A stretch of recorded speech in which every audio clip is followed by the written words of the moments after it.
we'll be riding through the streets of Paris with our local Parisian guide, Mark. We'll begin right here at Place de la Concorde.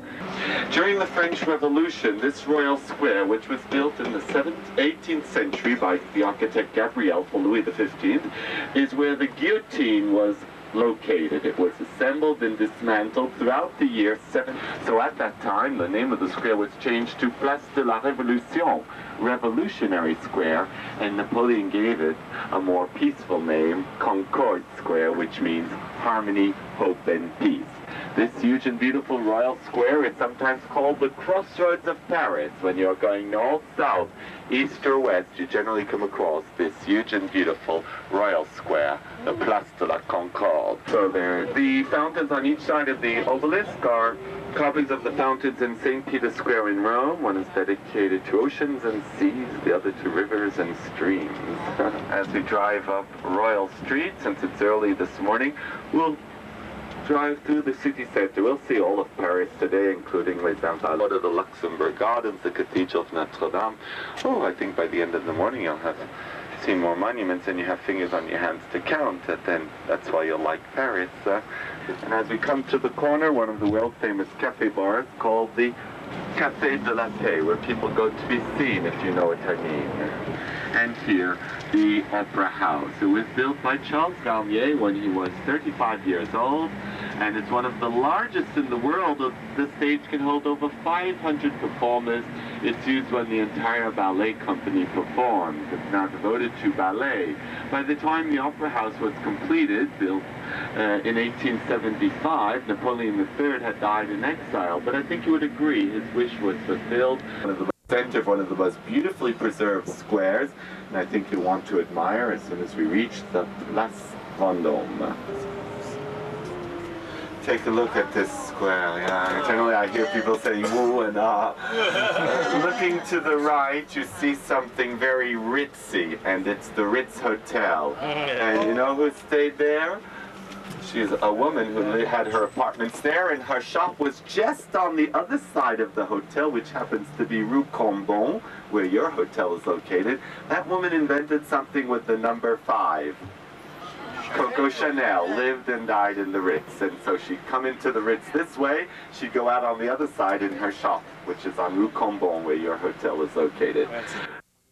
And very nice hotels here, the Lotte, the Intercontinental.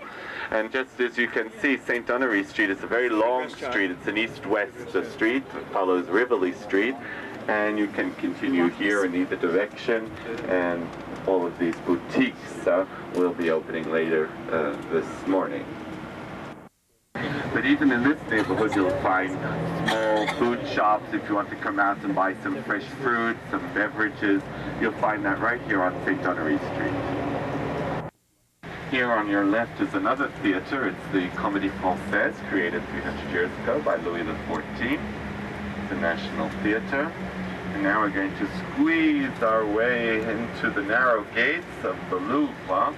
Now this is the northern side of the building. So this is the Louvre with its 40,000 great works of art, including Winged Victory of Samothrace, Venus de Milo, 4 paintings by Da Vinci, and another, the Mona Lisa, the jewels and precious objects of the kings and queens of France, the European paintings up until the Raft of the Medusa, the Romantic School by Delacroix, Liberty Guiding the People, the Coronation of Napoleon. And the very island where Paris was born over 2,000 years ago. Here in the middle of the river, as we pass the next bridge called Le Pont Neuf, that means new or 9. But if you're as healthy as this bridge, you're in very good condition. It's 415 years old. Here along the river you can get flowers, plants, even birds and fish if you want to bring them back to Hawaii. And over to the right, but on the actual island where Paris was born, we see the Conciergerie. Now this is the fortress which was built to protect the people and the kings on the very site where the Romans had formerly built their palace, the palace of the Roman governors, on the very island where Paris was founded 2,000 years ago by the Lutetians, and originally called Lutèce, and then conquered by a Norman tribe and changed in its name to Paris. On the left side of Place Sebastopol, you have the former markets of Paris, Les Halles. Up until 1974, you know, you had all these trucks rumbling into the city, bringing in the food, which the Parisians needed. It was moved out of Paris between the late 60s, early 70s.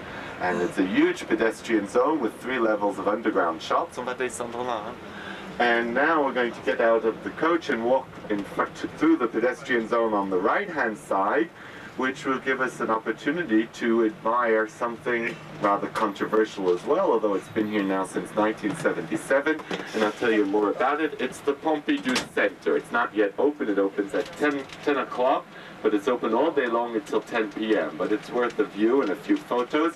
And if you don't want to take the walk, stay on the coach. Heard maybe of this place, but you've never actually seen it.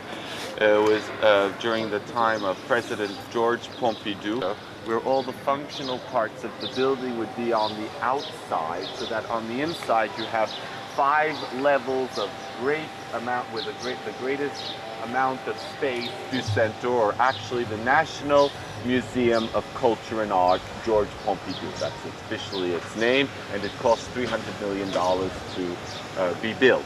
It's been a victim of its success in the sense that it's now, after the Louvre, the Eiffel Tower, and perhaps Versailles, the most visited museum in France.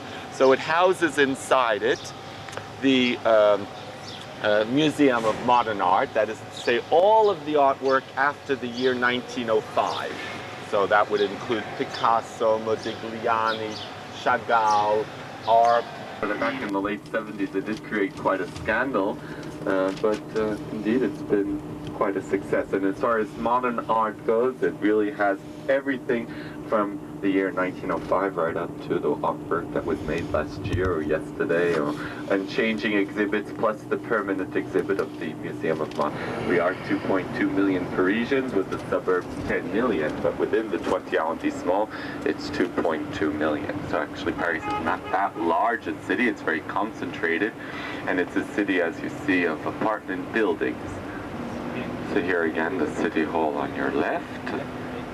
It will continue along the river, some of the very old and historic districts of Paris. In fact, the neighborhood we're going to drive briefly through at the moment is called Le Marais, the Marais district, which were the former marshes and swamplands that were drained in the 16th century mainly, and it's here that most of the aristocracy had their private hotels, hotel meaning mansion, townhouse. There are about 100 of them still standing, but they've been more or less integrated into the neighborhood, and some of them are particularly beautiful and famous. The Hotel Salé, where you have the Picasso Museum, the Hotel Carnavalet, where you have the Museum of the Versailles. And in fact, this area was the where all the fashionable and wealthy Parisians had their mansions up until the end of the 17th century, when it was more or less abandoned as the court moved to Versailles and people moved to the west to be closer to Versailles, and the city of Paris developed more and more to the west.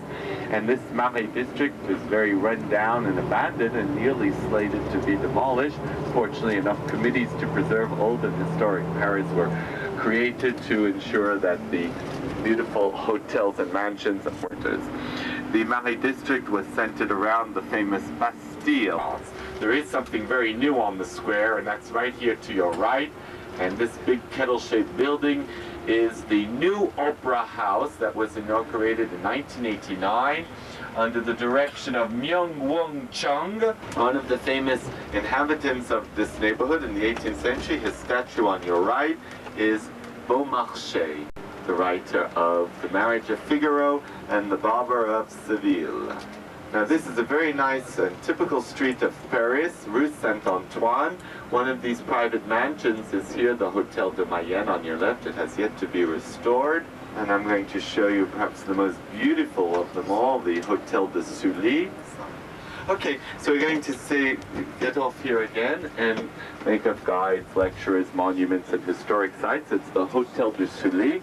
You'll understand the architecture of these mansions with its courtyard and garden. And when we come out on the garden on the other side, we'll have a chance to see one of the most beautiful squares in Paris called the Place des Vosges.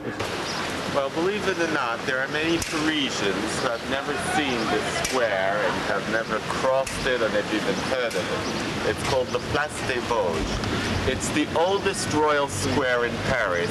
Now, as soon as this square was completed in the beginning of the 17th century, it was a very fashionable residence where aristocrats came to live. Then, as I said, as the court moved to the west, the area became more or less abandoned. But back in the 19th century, for more than 20 years, in the building in the corner to your right, behind you, is where Victor Hugo lived for more than 20 years.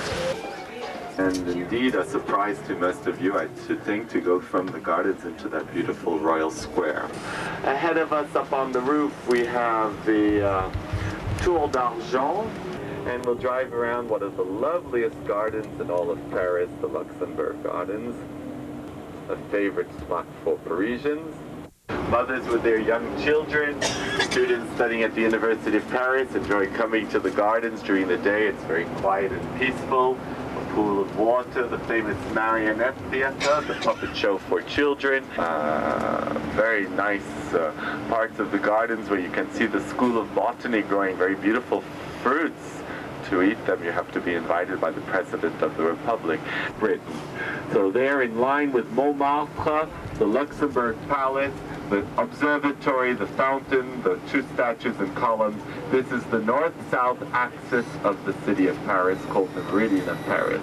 So this is a beautiful view, the sense of organization and urban planning. She lives in this neighborhood next to the Latin Quarter, Saint-Germain-des-Prés. St. Germain of the Fields is where you have a lot of people from the media, the world of television. Now this street is famous with this side of Boulevard Saint-Germain for the boutiques of the very nice designers, very fashionable clothes, the ones you want to wear this year but you wouldn't want to wear next year.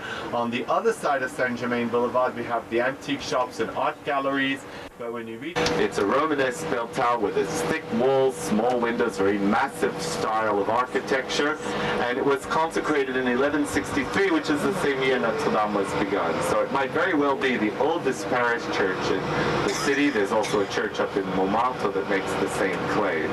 The famous rendezvous of the intellectuals at the corner to the left, the De Magot, the Café de Flore, contemporary rendezvous at the drugstore next door, the Brasserie Lit, where all the politicians like to go, and yak, blah, blah, blah. Saint-Michel, we've been on Saint-Germain, and Bonaparte Street will bring us closer and closer to the river.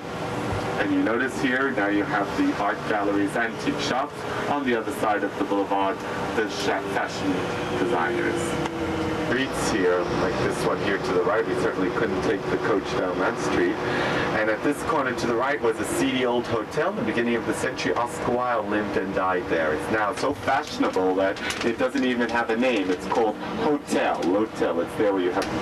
So now we're coming back to the River Seine, and we're passing the School of Fine Arts, part of the university. Once again along the river to the right, and on the right bank, the Louvre, Royal Palace, the Louvre. Notice some very nice antique shops and art galleries along the river here, very prestigious. And on our left, the former Orsay Museum. Now this museum was built as a railroad station, the building itself connecting Paris to Orléans, P&O.